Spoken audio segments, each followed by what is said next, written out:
আমরা এর আগে যেমনটি জানাচ্ছিলাম যে হচ্ছে দাম বাড়তি, সেই বিষয়ে আরও জানবো আমাদের সহকর্মী সোহাগ মিয়ার কাছ থেকে। সোহাগ, আপনার কাছ থেকে একটু বিস্তারিত জানতে চাই নরসিংদীর সবজির বাজারের খবর কি?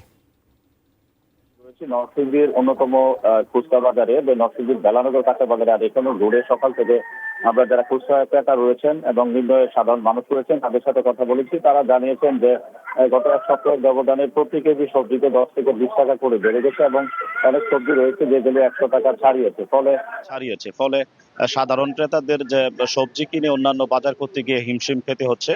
তবে এখানকার যারা বিক্রেতা রয়েছেন তারা বলছেন যে বৃষ্টির কারণে নরসিংদী যে সবজি সেই সবজিগুলো নষ্ট হয়ে গিয়েছে, আর ফলে বাজারে সরবরাহ কম রয়েছে, আর কম থাকার কারণে প্রতিটা সবজিতে কিছুটা দাম বেড়েছে।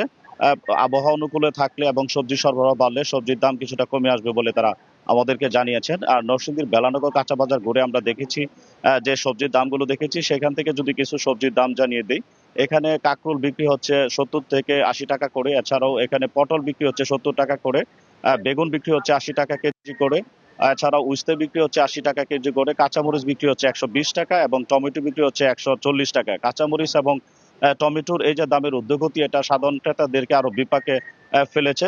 এখানকার সাধারণ ক্রেতারা বলেন যে বাজার মনিটরিং না থাকার কারণে এখানে এই ধরনের সবজির দাম হরহামেশাই বাড়ছে। তবে বিক্রেতারা বলছেন যে সবজির সরবরাহ কম থাকার কারণে এখানে কিছুটা দাম বেড়েছে। আবহাওয়া অনুকূলে থাকলে সবজির দাম কমে আসবে বলে তারা আমাদেরকে জানিয়েছেন। তো এই ছিল নরসিংদী থেকে আমার কাছে সবজির বাজারের সবশেষ খবর।